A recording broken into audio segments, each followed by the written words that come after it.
LA and everything stopped working. I have my phone on Do Not Disturb and calls are still coming through. Like, I don't know what, this is crazy today. Well, as long as it's you and not me. Because if it's me, then you'd be making fun of this cheap North Carolina crappy. No, it's all good. It's all good. As long as you can they hear me? I'm making sure. I'm hearing yes. Yes, we have sound.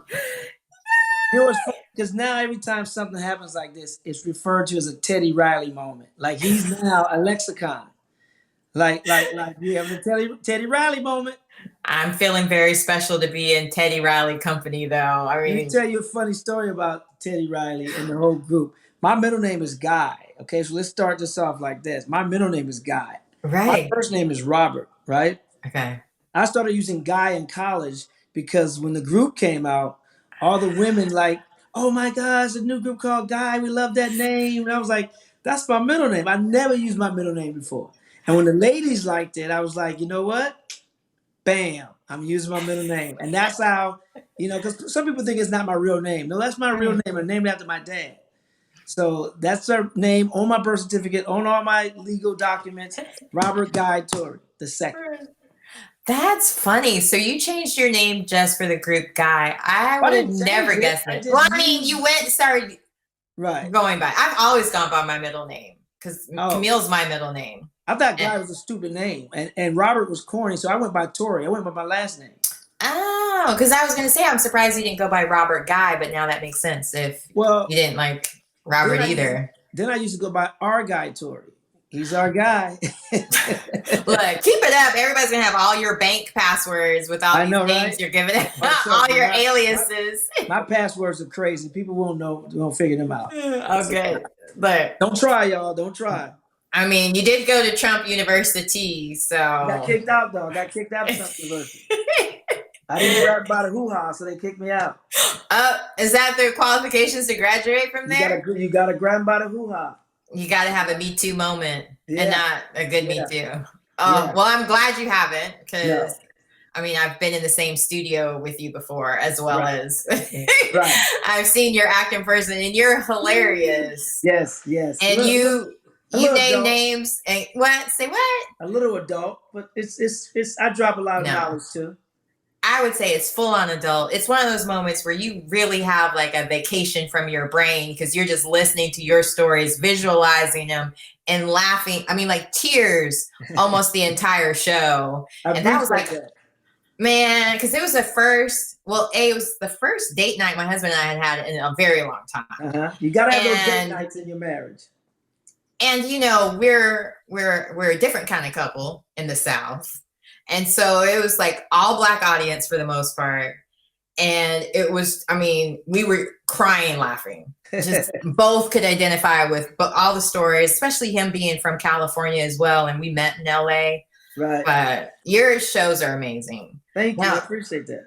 How do you come up with the different skits there? Or, I mean, you're just telling your life, but how do you know that it's funny enough to share on stage? I mean, there's always a formula, but you just have to, if you're a naturally funny person, which I've been told I am, and you add, the stories to it and just your honesty and your truth. And then there's timing, and then after doing it for 28 years, you kind of know what's going to work and what's not going to work. But my secret is not to tell the audience where to laugh. Let them choose where to laugh and just have it conversational. Rather than trying to do set up punch. It's like, no, just talk. And if, there's places where I expect to laugh and I don't get it. Mm-hmm. And some comedians were like, F y'all, that's funny. I'm like, no, if they're funny, would have laughed. So I just keep rolling on like they weren't supposed to laugh. So I never let the audience know if a joke doesn't work. Yeah. Now, since you're from a large family and a military family, I might add, was there ever a time as a kid that you got in a lot of trouble, like with being such a funny person and so on? Like, was there ever signs at an earlier age that this is what I should be doing, like class clowning or any of that? Well, the first time I can remember making somebody laugh is we lived in New York before St. Louis, where I grew up, actually. We had an aunt, a great aunt, because my mom and dad were only children. And she was like our nanny. So she would cook and do the laundry and, and babysit us, basically. And she Mm. cooked breakfast one day, and we were all at the table. My mom was probably off working, and she made, my dad and my mom had separated at that time. They got back together, but at that point he wasn't around, so not by his choice. But anyway, she made breakfast. She made bacon, eggs, and grits, right? And I ate all my bacon, ate all my eggs, because I'm a compartmentalizer. I eat one thing at a time. Okay. Ate everything up except my grits, and said, "Boy, you ain't even touch your grits." And I took my finger and started touching it like I'm touching it now, and start poking it in there. And she reared back to backhand me, and then she stopped and burst out laughing. And I was like, "Cool." But that's the first time I can remember making either my siblings or just anybody laugh, and laughter getting me out of trouble. That part. That No. Yeah. So has there been other situations that you can remember or reflect on that where comedy got you out? Because I think that's very common to hear for people who are bullied. right. They had to use other resources to get out of it. But see, the So, thing about it was I was never bullied. mm, I never got bullied. Because either I went to a school where my older brothers went or had been, or I was the bully. at least you admit it. But you know But what, wait, though? why I were was you bullied? I was the bully, but I didn't know that was bullying back then. I didn't Okay. physically. I mean, I'm a small guy, so I didn't physically threaten anybody or was towering over anyone. It's just that I had jokes. And Okay. I would cap on you and snap on you. So I guess to me, in today's form, that's a form of bullying. And back then, I just thought it was just having fun and playing the dozens, mama Right. jokes, I was gonna say dirty dozens, mama right, jokes. Those were right. Or your fun. shoes are whack, your clothes are wrinkled, and in today's world, that's bullying. And I didn't know that back then. Right. Well, I don't know if I would consider what you said to be bullying because you did it in a jokingly manner. And But it sucks being the butt of the joke, but we live in a world now where everybody gets a trophy and everybody's a winner, and that's just not damn true. And you can't beat your kids no more, and blah blah blah blah blah. And they grow up. Here's the funny thing, because they want you to discipline your kids, especially black kids. They want you to discipline your kids, and you discipline them or medicate them. or medicate them, and they want you to do that, and then so they won't end up in jail, right? But then you don't discipline them, end up in jail. Then they say, "Well, you should have disciplined them." When I tried to, you put me in jail. Right. So this needs to go back to whooping ass, not abuse, just whooping ass. Two different things. I have this theory with my daughter. I would just go crazy on her. And the younger she was, I felt like I could spank her and she would just always remember that one time mommy spanked you. And that would be my threat. So I would never have to do it again. Right. And I went like really crazy. I was like crying during it, like, this hurts me more than like God. All the lines that our parents used on us, this hurts me more than it hurts you. And I probably barely popped her, but for her, the whole emotional craziness of it all was traumatic enough that now I can just threaten that, if you keep bringing grades home like this is going to happen. I mean, we've tried other areas to help you. Right. And if you don't start actually turning in your work, there's no other choice. But scared straight. Look, I remember like spankings just being like, yeah, hurry up. I'd rather get a spanking than get punished because it was over in like a couple of minutes and the pain was gone. Right. But my mom was also a black belt stunt woman. So. Really? Yeah. She's crazy. But anyway, back to you. You ever get kicked in the face? No. I had to think about that for a minute. No. And even doing taekwondo competitions, nobody kicked me in the face. But in soccer, I did get kicked in the head a few times. Okay, well, that's soccer. I'm talking about your mom kicking you in the face. Roundhouse. That would be so dope, man. She gave one of my teachers a black eye, though. She what now? She gave one of my teachers a black eye in kindergarten. Well, it was a soccer game. Teachers versus parents, and she hit the ball so hard that gave my teacher put the hands on you and she just went and like kicked in the face. That would be a good story. Man, no, but she did do a lot of competitions. So there are people that have been kicked in the face by my 5'4" mom, but luckily not me. See, so don't hate on the short people. No, short people pack mighty punches. Right, that's why I don't fight short people. Everybody I fought was bigger than me because I'm in a win-win situation. Either if I'm little, so I'm not supposed to win anyway. So if I get beat up by a bigger person, I'm gonna get some hero. I'm gonna get some sympathy booty, right? Right. No, then I'm gonna get hero booty. So I'm gonna get booty either way. And all of Right. your decisions are booty Yeah, based. yeah. With women, women gonna think like, oh, he beat your ass. Let me come into my bosom, like, Or if I beat the bigger person, bigger won't be a woman. I never hit a woman unless it's doggy style. But if I beat the bigger person, I'm like, oh my god, you just beat that big old guy. Come on to my bosom. So bosoms are me. Hey, whatever works, whatever's your motivation. Right. So you've worked on a lot of comedies, but you've also done like some really serious movies as well. Yeah. How do you get taken seriously, first of all, for the auditions? Like, how did you even get to that point where people were willing to take that chance on you, knowing you as a comedian already? Well, the very first one, it wasn't even an audition, really. The very first one, very first, not movie, very first dramatic movie that I did, it wasn't an audition, so to speak. Oh, The director yeah. for American History X saw me at my comedy night, Phat Tuesdays, and he actually came down to see another comedian for that role. And I went up, and my subject matter, they felt, and my energy suited that role better with me playing it. And they ended up giving me the role. And then once I played the role, when you're acting in a movie opposite one of the greatest actors of our generation, Ed Norton, I mean, he's going to make you raise your game. And he wasn't even really that popular back then. Why he was, he had done Primal Fear. He had gotten Love that film. for that film, which he should have won an Oscar for, but he didn't Yeah. win. He won Best Supporting that year. It makes you raise your game, and that's what you got to do. Because I really didn't have any acting lessons, and I went to performing arts school. I was in a band and in visual art, so drawing and painting. So I ended up Oh, doing a movie, and when Hollywood saw my dramatic, you know, skills, then that's when the dramatic roles came. But the thing for comedians, a lot of comedians can be great dramatic actors if we take our comedy ego, put it out the way, and dig deep into that dark side. Because we're dark anyway. That's why we do stuff. right.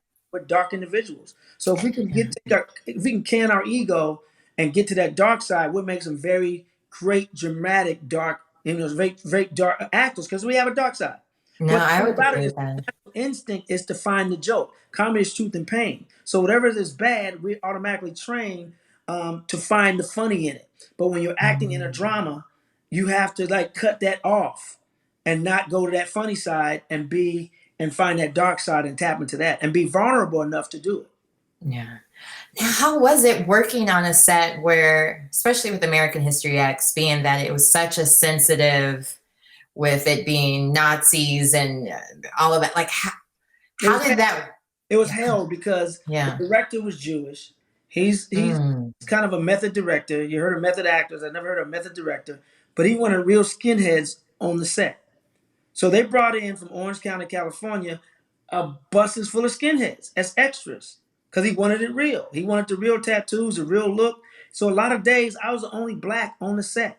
They had no blacks on the crew, no blacks, and other than the other inmates. And Yeah. but when they weren't there, when they weren't shooting, it was just me as the only black. So it was tough, it was tense. But I was able to use that energy and put it into the character, which turned out to be a pretty good balance for Ed Norton's character. No, I would say so, but I'm sure lunchtime was not a fun time for you. Lunchtime, let me tell you something. When they said rap at the end of the night, before they got Yeah. the A and P out, I was in my truck. You're like, wait, did they say margarita? Yeah, Wait, is this the martini, not martini? margarita. Sorry. Yeah, It's May. I'm still thinking Cinco de Mayo. that's okay. Martini. Martini, It margarita, drink, yeah. Kim's, it's all good. Oh, it's with an A. Yeah. Wow. I did not realize those were real skinheads. Oh yeah, That just adds another layer of not only of your acting abilities, but just that layer of professionalism to be able to work around and we such a toxic and environment. we shot in real prisons. Those weren't like sets. Those are real prisons. We shot a lot of the scenes, like the laundry room scene, and a lot of stuff outside doing the gardening was in Wayside, California, which is like they have the biggest one of the biggest laundry facilities in the world for laundry for in prisons. I think they do the laundry for all the prisons all over Oh, wow. Okay. or whatever, but or at least the LA County, and we would see buses of real prisoners come in day by day or going out, going to court. So it kind of gave you that eerie feeling as well. And then we shot some of the other scenes in the old LA County jail. Mhm. That's been shut down. And all they use it for is videos and filming now, but you can feel the death in that place. It's old, it's shut down. You can smell the death, you can smell the urine, you can smell the feces, you can smell all the blood that's been spilled in that place. So when you're it takes you there and and it helps you get into the role a lot easier. So do you think being a germphobic came from working from that set, or were you like that before Well, it, then? it wasn't me, it was my character. Right. Lamont is in there, not Guy Torry. So, Lamont was a germaphobe. Guy Torry, OCD. Yeah. So even before then, you were already like, I get it. Get into a character. It's weird thing about acting is that you act as how you would normally react to a situation, a gunshot or rain or whatever, but then it's not you. Mhm. So you got to react like how you would react, but then no, because it's not you. So it's that balance of being a human, but you can't be yourself. You have to be the character that script calls for. Those, the character's going to do some things you probably wouldn't do or say, and you have to take that ego out. This is not me. This is Lamont. Let's do what would Lamont do? Right. Well, kind of flipping the script a little for a more fun prison movie, Life. Complete contrast. Yeah. I mean, so tell me about working on that, because I mean, you got to work with some of your favorite friends in comedy as well as, Some of my favorite mentors, friends. yeah, Uh, everybody was in it. I mean, Eddie to work with Eddie Murphy, Martin Lawrence, and Bernie Mac Hmm. is incredible. Then you add Anthony Anderson to it and Miguel Nunez. Then you add some great acting, some great actors like Oba Babatunde and Brent Jennings and Shabaka Henley, who are seasoned vets who do theater and film and TV. What people don't know that Cicely Tyson was in the movie. Her presence was amazing. And you had a director who was great and who was white, but he got it. And you had a star in Eddie Murphy who, on the first day on the set, told the director, "Let them go, let them bring whatever they want to." Hmm. When you have all those elements in a movie, man, you're destined for greatness. And that movie is is a cult classic and one of the most. It's not a week goes by that I don't hear something about American History X or Life. I can imagine. What is some of the things you hear the most about from Life? This is my favorite movie. I've seen Oh, okay. it or my favorite scene, or what was it like working with Eddie? I mean, it's crazy the things that come from it. It's like, oh man, this is my Well, child. that sounds like a hint, because there's been so many films that have been redone or had a sequel. Do you ever think about the idea of maybe Life having a sequel? No, because I died in it. So no, Well, I mean, we know how Hollywood movies are. Everybody dies, but then they come back, or maybe it's a prequel or something. uh, Well, they do a prequel, yes. They do a sequel. My ass is worm food. yeah, forgot about that part. So maybe not so much a sequel or a prequel, but another film where you guys all come together. Well, I Well, mean, Bernie Mac is really past, but yeah, you know what? It's funny because you maybe yeah. do it and call it afterlife, and Mm. we're all Look, purgatory. don't give them any ideas. They'll try to CGI Red Fox and all these other people in the film because they're already hiring or signing CGI characters. Actually passed from that movie. Who Yeah. actually was my boy Bear, Michael Teleferro, Goldmouth, rest in peace. The director passed away. Heavy D passed away. Rick James passed away, and one more person. There's five people who passed from that movie. Bernie Mac, you already Bernie said. Mac, Bernie Mac, Yeah. Okay. Bernie Mac. So five people from that movie have passed away. Yeah, I guess we'll have to think of another project to bring all you guys back together, or the ones that, because it would be awesome just to have all of that comedy on a movie again for the next generation to appreciate it, because you guys are hilarious. Has to be the right script, has to be the right director who allows, and the right actors. You got to take your ego and check it at the in your trailer and come to set and be ready to work. Now, was there ever a time on set where you just felt like something didn't land right because maybe you felt I mean, I'm sure this never happens to you because I'm sure it never not works for you. But being around so many other people where you just were like, I got to out funny them, and it just No, wasn't landing, or. every scene I've ever done in every movie I've ever done, nothing lands right. Oh, Nothing lands right. It just it doesn't. You have to just trust the process and trust. And every actor is different. Some actors know when they nailed it. I kind of know the sales the scenes that I nailed are mostly my dramatic roles. okay. Go deep and dark to a place, and I know I hit something. Then there, but in the comedies, we're never satisfied. I've never had the perfect comedy set, like ever. Mhm. Like I've got standing ovation before. My first standing ovation I've ever gotten was at the Fox Theater in Detroit, Michigan, Def Comedy Jam Tour, 1994 or 5. I want to say 94, if I'm 5. Maybe it was 94. I hated my set. Standing ovation. Hated my set. I flubbed 2 jokes. And Oh no. I was perfection. And I didn't realize I got a standing ovation. I was so mad I said goodnight and walked off, my head down. I was backstage kicking shit, pouting like a little biatch. And Kid Capri came back and was like, man, what's wrong? I said, man, I fucked up 2 jokes. He's like, man, they stood up. You got to stand ovation. I was like, what? He said, they stood up. You got to stand ovation. I was like, really? Wow. I didn't even get a chance to see it. Oh no. It- So, I- I guess it was one of the times they didn't videotape it. no, this is 94, 95, man. I mean, shit, we barely. Well, I think Kid Capri, I'm thinking it's Stan Lathan's thing. Def Comedy Jam. Definitely, it's a tour. It's Def Comedy Jam. Okay. Oh, it was a tour. Got it. The show. This was a tour. Okay. Yeah. Okay. Yeah. Oh, wow. Now, since we brought up dead actors and comedians, I hate to do this, but everybody loves your stories with, of course, the ones with Tupac. Oh. And I mean, I would be dumb to not bring it up because you have so many great. Tupac was an amazing artist, amazing person, amazing prophet. And Mhm. but when I first met him, it was the same day Clinton got elected into office. Same day I met Janet Jackson. I just moved to LA that August. This was like November 8th or something, I think. I can't remember. Whatever Tuesday was, that Super Tuesday was in election day in 1992. But I went to the set. I went to the set with my brother. They were doing some pickup shots for Poetic Justice. And Tupac was leaving as we were coming. And I was like, oh man, it's Tupac. Man, he's a badass actor. This motherfucker is dope. First of all, I saw him in Juice. And I was like, man, Amazing. this dude can act his ass off, right? This dude is fire. Then we met him Mhm. that day. Joe had already met him because they'd already shot Poetic Justice. And I met him for the first time, and I was like, "Oh man, that's Tupac."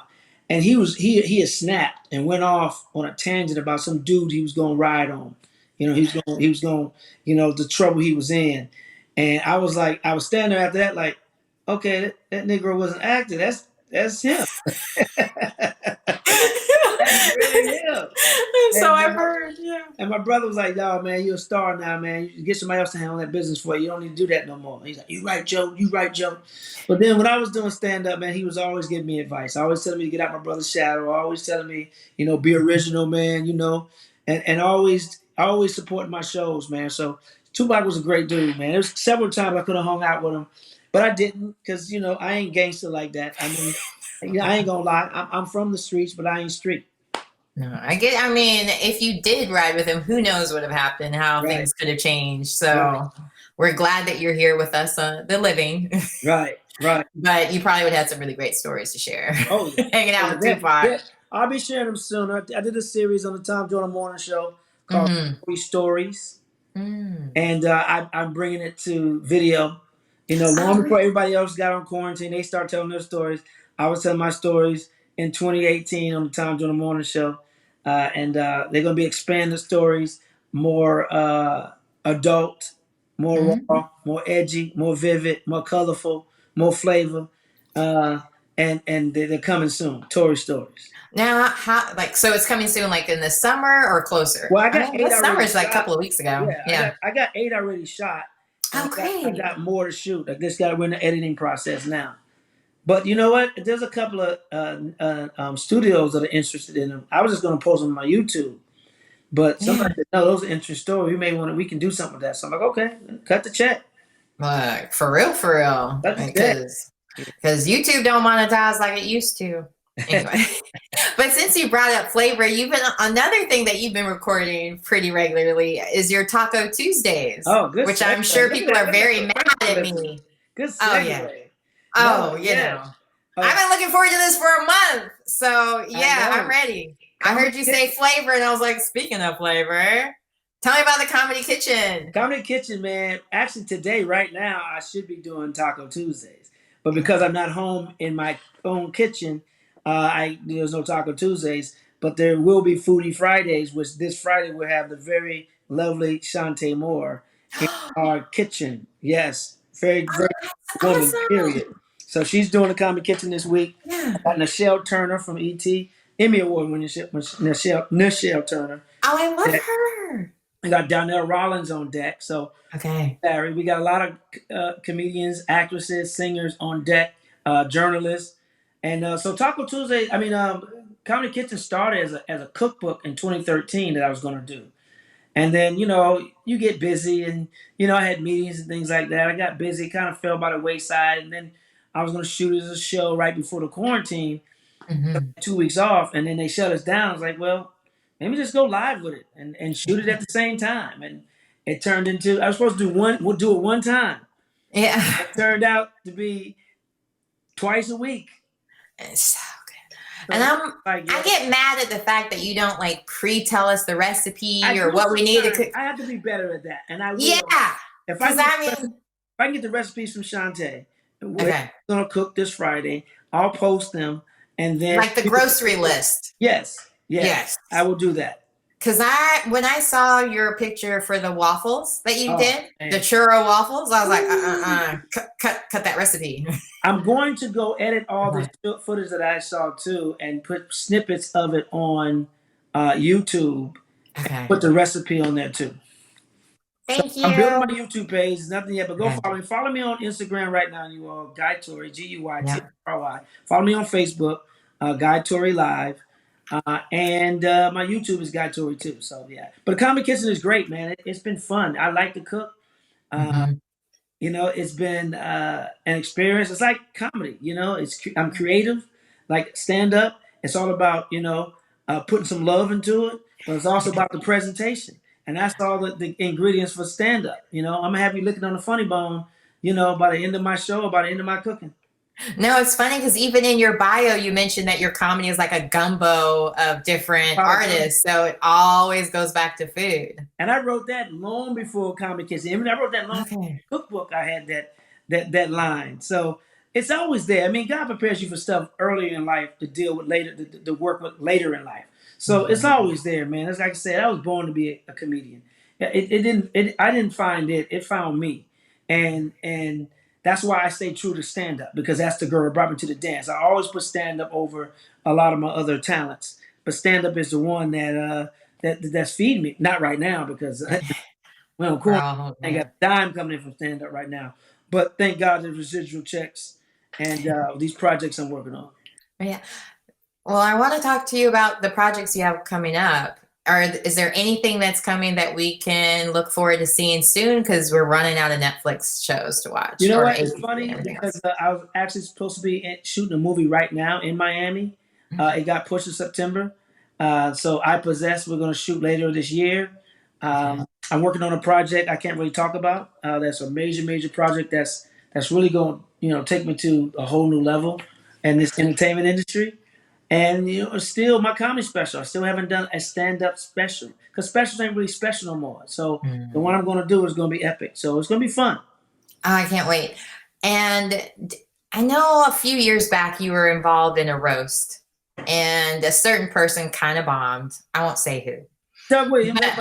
Doug Williams, great guy, super funny guy. He just had a bad night that night. Yeah, it happens. And so I think it would be really funny, especially since you brought up Teddy Riley earlier. Right. If you guys would do something like that instead of doing comedians doing almost like Wild Out, I guess. Right. But like where you guys just started fighting each other or roasting each other online, all in good fun on the week. They've had a few roast battles that I've seen out there. But I saw Shaq a couple of months ago in January at Kobe's memorial, All right. and we talked afterwards. You know, Shaq has a restaurant downtown LA, Shaquille's, very good food. And he was in there, and we were talking it up, and he was saying, "Man, I'm gonna do another roast. I'm gonna do another Shaq roast. So be ready." And I was like, "Okay, okay." So Shaq has in the works another comedy roast. See, I love when I get exclusives like that. I'm so excited about that. That is going to be so much fun. Right. Maybe some of the same characters, or do you have any hopes of anybody that would be there that maybe wasn't in the original roast? I mean, I don't know. I mean, Shaq has a lot of funny people since then. I'm sure he'll probably call on the likes of Kevin Hart and Mm. the likes of Barbie Donnell Rawls. Donnell Rawls really don't like to roast, although he's funny as hell. I'm sure probably Tony Rock, who's a great roaster, really funny. Um, Rose Miller, who's really funny, and probably D.L. Hughley. Maybe Lunell. Lunell don't like to roast either. 'Cause she just doesn't. Take one for the team. Come on. It's Shaquille. He's 7 feet. You know, so Yeah. there's a lot of funny people out there that can really do a great job. Chris Spencer, who killed my role. I did a roast for my 50th birthday that we filmed that you were using for something, and Chris Spencer killed it. A dude named Buddy Lewis who killed it. You know, Earthquake is a hell of a roast. I mean, really funny people out there who can go. Yeah. Now, do you remember your first time ever seeing a comedy show, or your first maybe that you sneaked in listened to Richard Pryor album or anything? Do you ever remember your first one? But we did sneak and listen to Richard Pryor. That nigga's crazy was in every black household, probably white household too back then, as Right. for my age, my generation. But I remember the first comedy show I ever went to in my life live was in college. I was a freshman in college. I didn't even know doing comedy was a job. To have the free shows, in the student center, and there was a comedian named Henry Cho. Huh. He's an Asian Korean comedian from Tennessee. Hmm. He's on stage and he talks in his heavy, thick Korean accent.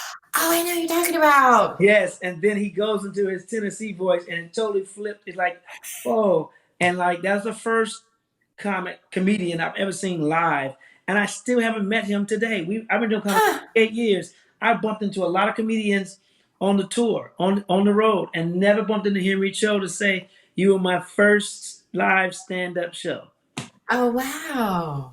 I remember one of his jokes. It was Okay. funny because I went to Southeast Missouri State, and it was 2 hours outside of St. Louis, Missouri, where I grew up. And this hardware store called Do It. Like, it was just Do It. Yeah. On the route Nice. from St. Louis to Cape Girardeau, Missouri, you had to drive because no planes flew into Cape Girardeau unless you was on a private plane. Okay. And a big old sign said Do It Center, right?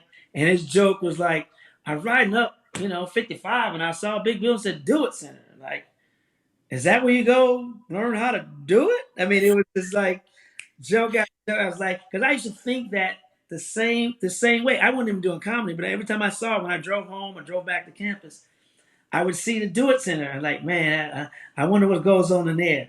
And for a comedian, but I think right then, there was early signs of me seeing stuff, making fun of it. That's funny.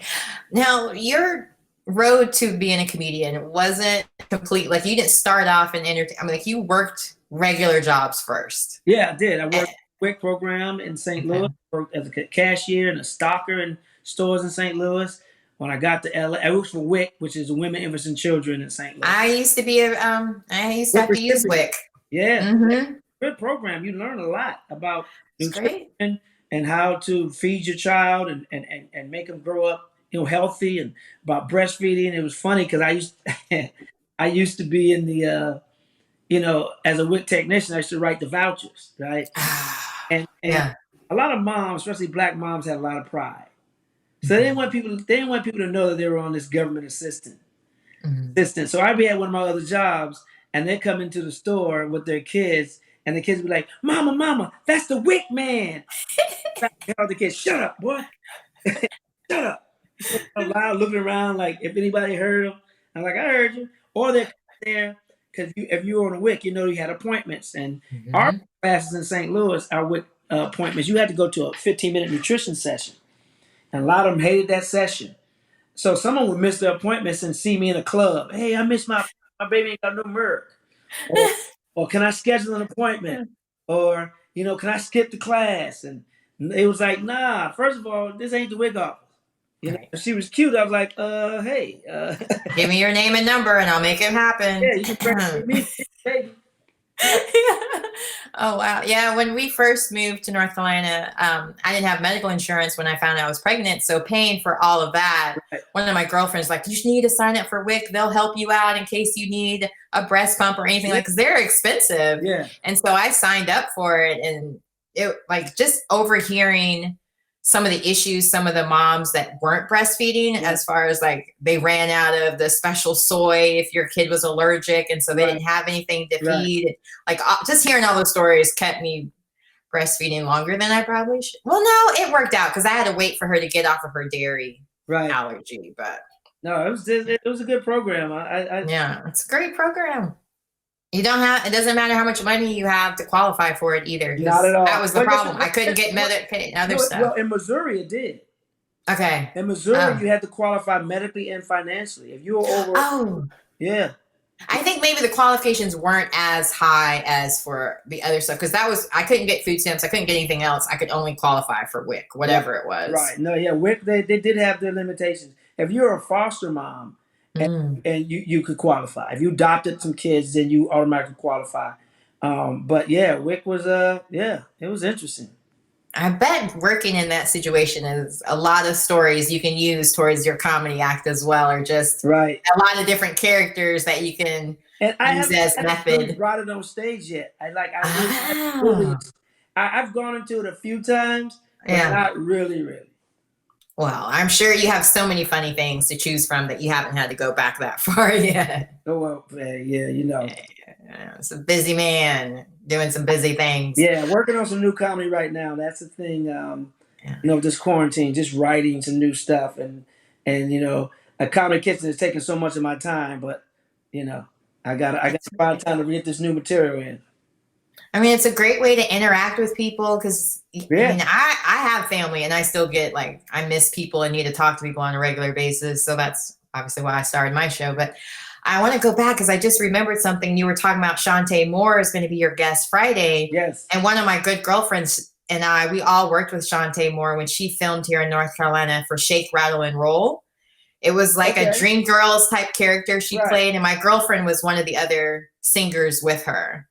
And so I'm excited to see if she still remembers working on Shake, Rattle, Roll. It was like a TV You know what? made for movie. Text me that, and I'm gonna Okay. bring that question up.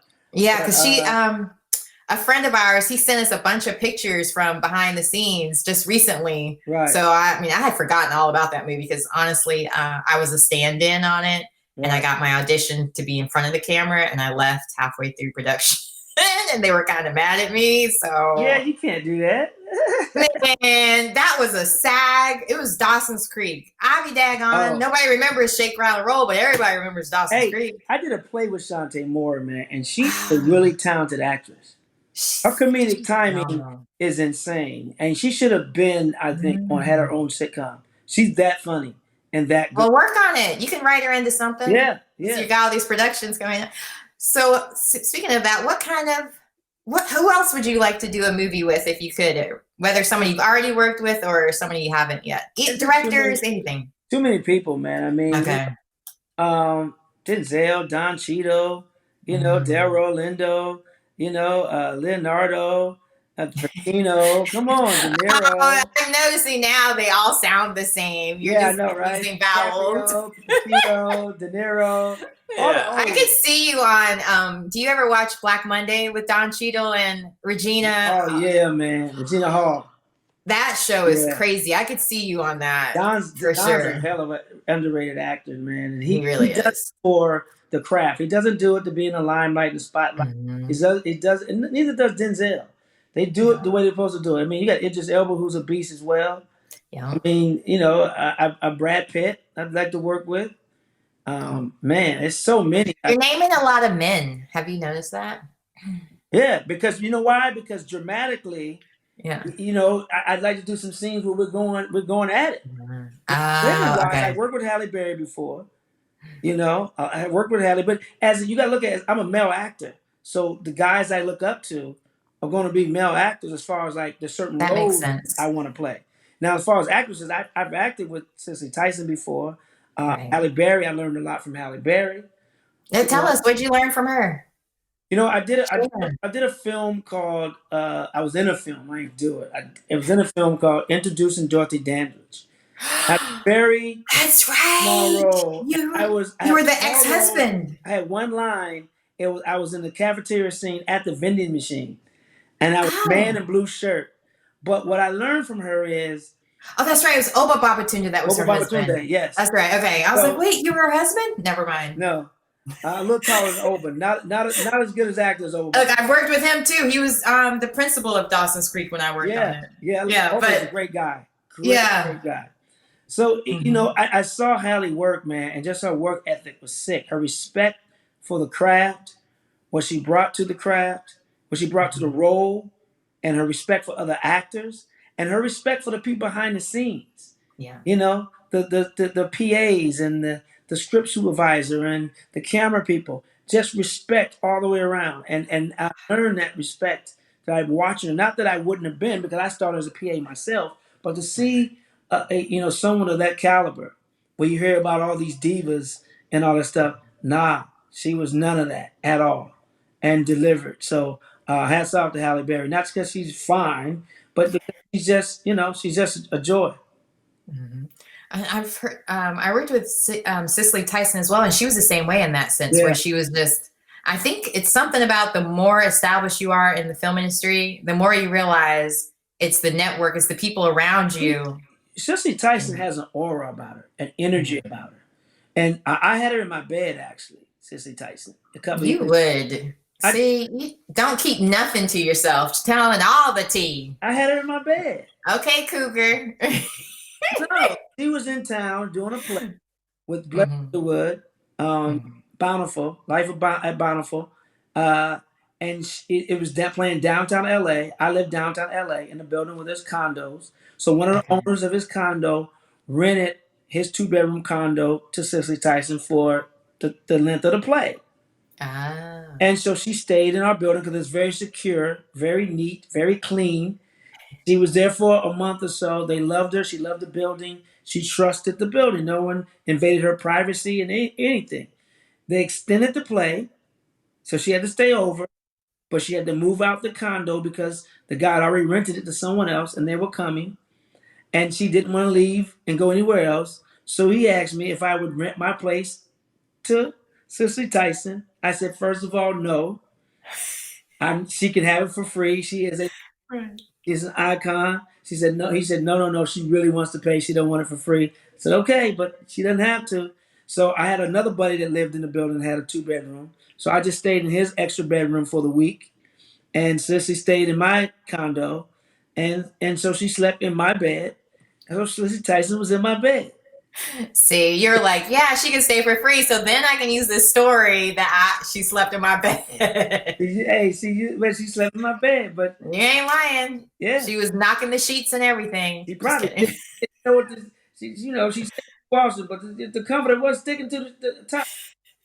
It was I mean, so she sick. had all your pictures around her, I'm Well, sure. no, I have no That's pictures of me. I have motivation. no pictures of me in my none. Oh, okay. Oh, no, no. Look, I would have left a bunch of headshots, like hint, hint. Right, right. My agent's information I do that in case of emergency. in my building. They shoot up the building. I Mm. always tease that I'm gonna walk through this lobby with, my headshot and like, hey, you don't. I don't forever. I live right here. They shot the movie. Shot a lot of that in my building, in the lobby, in the penthouse. Speaking of Don Cheeto, they shot House of Lies. His Love that film. show in my building. There was a show on HBO called Newsroom. The lead guy, they shot his condo in my building. So they shot Oh, wow. a lot of stuff, films and TV shows. The Rock shot part of Ballers when came to LA in my building. So they shoot a lot of my building. So you're saying that your vents should have resumes in them just to be Hey, safe, hey, I just to slip it through. It should be in the lobby. Oh yeah, with the doorman. Yeah, yes, concierge. Yeah, exactly. Yeah, concierge. Yeah. Fancy. Okay. Well, now I want to ask you, is there any plans with once the pandemic is over, do you plan to keep doing your lives? Because I mean, Yeah, I know I'm not the only one that's gotten really attached to being able to watch you on a regular basis. yeah. You know So, what? Consistency, I hear, is what counts in the social media world. So consistency mhm. is what it's going to be. Oh, great. Yay. Because I was like, that's going to be the sad part is as a stay-at-home mom for the most part, I don't get to go clubbing on a regular basis. I don't get to hear DJs from New York and LA every weekend and comedians, national recognized comedians on my phone anytime. Well, now I finally learned how to put it Man, on my TV. Mm-hmm. so mad because DJ D Nice was on live Saturday from Miami, and I was watching him. And I texted him and said, "Hey man, I'm in Miami too." I knew he wasn't going to answer then because he's working. Right. And I said, "Hey, I'm in Miami." And then I found out, a day later, that he was playing a block from me where I was staying. Right? He was playing, and I'm like, so I called him and said, "Hey man, I'm in Miami. I heard you playing a block from me." I said, "I'm staying at the such and such hotel." He said, Yeah. I was there too." I said, "What?" So we were in the same hotel during the same time, didn't know it, and we live a block from each other in LA, in downtown. Wow. Yeah, so we was just laughing at, dog, we was in the same hotel at the same time and didn't even know it. Now I'm so curious, what is going on in Miami that all of these very famous live people are all there at the same time? Ooh. I can't wait to see what comes out. So, well, okay, I know our time is a little off, so I'm just going to make sure I go through if there's any questions. I want to make sure I'm very considerate of your time because even though things started later, I'm sure you have a lot more to do tonight. I got So. to have a meeting with this director that's coming up. Oh yeah, definitely don't want you late to that. Any advice for starting stand up? You know what? Forget starting stand up, starting anything. The first thing to do is research it and see. Okay. The internet is at our fingertips right now. You can research any profession you want to go into. Find someone who knows about it and talk to them. Even if it's stand up, or even if it's a doctor, even if you want to be a teacher, if you want to be an electrician, but research the field. Research what it is that you're going to do. Know that you got to have it here too, especially in entertainment. There's so much rejection, so much, you know, uh, doors closed in your face. If you don't have thick skin and it ain't in your heart, you're going to be disappointed. But you got to like take them no's and use that as fuel and use to get to where you're going to be. Change your language, you'll change your life. So you got to see yourself where you're going to be, not where you want to be. And you sacrifice. Fellas, man, the women going to be there. The women going to be there. They ain't going nowhere. Sacrifice, man, chase and tail to go after your dream. Women, quit sacrifice what you want. Fellas, the factor men to go at your dream. The men gonna be there. Trust me, we ain't going nowhere either. So research it, sacrifice, a lot of sacrifice. Michael Jordan said something in the eighth episode of his The Last Dance. out there. And he said, winning has a price. He said, winning has a price. And he said, leadership has a price. And that stuck with me out of all the stuff, because I'm not a Michael Jordan fan at all. Never been a Me Michael either. Jordan fan at all. Only because he won his first ring against the Lakers, and I'm petty. Same. I'm petty. So Well, that and he went to Carolina, and I'm a Duke fan, so you're Dookie, okay. yeah, I am. I know we had this conversation before. You made fun of me. But I'm telling you right now, he's Mhm. period. And winning has a price. You got to sacrifice. And if you're going to turn your friends off, not hanging out to go after what you do, and they get mad at you, then they're not your real friends. Yeah. Support you and what you're doing, you don't need them around you at all. So sacrifice what you do, and just go for it. Have a foundation. Whatever faith you are, I happen to be Christian. I believe in God. That's my foundation. So whatever you belong to, whoever you pray to, have that foundation, and then go at it from there. and just, balls to the wall. Balls Yeah. to the wall, or women nips to the tips. That's a new one. I've not heard nips to I the tips before. right. Because I'm like, what are the tips Nip, exactly? nip to the tip, all the way to the top. Oh, see, that's how women get in trouble. Just the tip. Never mind. You know what? That got me in trouble. I bet, Mr. The women will be there. Now, just one last thing, because I do think this is important for people to get from a comedian like yourself. Like with comedic timing, people always say it's about comedic timing and comedy and working in comedy. It's about comedic timing, comedic timing. What exactly does that mean for people who want to get into comedies? And because, like you said, it's easier for comedians to do the serious stuff if they could just shut off Timing. trying to turn it into jokes. So what about for people who are tired of doing serious stuff and want to now do comedy? What would you tell them to do? Take a comedy class and read books. Okay. And study the comedian who makes you laugh the most. The comedian that makes you laugh the most, that's closer to where your funny bone is. Okay. And do you study, but study everybody, because you can learn from everybody. Find out what type of comedian you are. Learn the difference between a comic and a comedian. A comic says funny things, a comedian make things funny.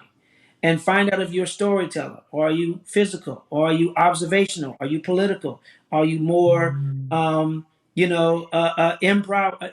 comedian. Find out what you are and stay in that lane. Okay. All right. Well, I am so happy that we were able to make this finally work. I don't know what happened with the internet gods, but thank you for that, for just, because I always love chatting with you. And I'm so glad we finally got to have this interview that we've been waiting over a month for. Like, is it April 19th? Like, no, fool. I don't work Sundays. I was posting stuff. He's like, no, it's next month. Like, oh. That's what I get for trying to book so early, because I'm definitely not doing that for June. I'm waiting a little bit later so I can be more quick with it, so people don't have to wait so long to get in their space. But lesson learned. I appreciate you. Thank you so much again for doing this. You. All right. Well, good luck with your director. Break some legs. I will. All right. Thank you again. Thanks for having me. I want to come back sometime. You tell me when. You can come back anytime you want, because I heard that you have a certain podcast coming soon. And, if you need a female part of it, just saying, I'm going to shoot my shot. See, Capricorns, we got to look out for each other. I'm trying every angle. And military Brad, like every angle. Yeah. All right. Well, again, good luck. Thanks again. You're welcome. All right. Have a good one. All right. Bye. Yay! It worked. Thank you. I don't know what happened. It was really weird. Every time he would try to log in, it would just take him right back to Facebook, but not to Be Live, which is the app I use to, or the software I use to host my show and everything. And I am not a techie person. I just play one on TV, like for real, for real. So I appreciate everyone in the comments helping me out when we were having tech issues, because we tried FaceTiming him in, only to realize that only works for visual, not so much for audio. And I mean, you guys really saved me on this one as far as helping me know when and where sound was going. And thank you so much in the comments, because I was just so nervous of even like going too much into the comments, because he was kind of going in and out and I didn't want to miss anything. So, well, at least for me, but I didn't know if he was for you guys, but I'm just checking through to see. Yeah, I can't wait for Shantae Moore, because, Shantae can cook, y'all. Goldie Bell, she knows. She's the one I was telling you about that worked with Shantae on Shake, Rattle, Roll. Actually, it was Rhonda Marie. Oops, there we go. Rhonda Marie, she worked with Shantae Moore on Shake, Rattle, Roll. She was in the band, which hopefully she'll post a picture soon, and then I can repost it so you can see which one I'm talking about. And she's a natural comedian.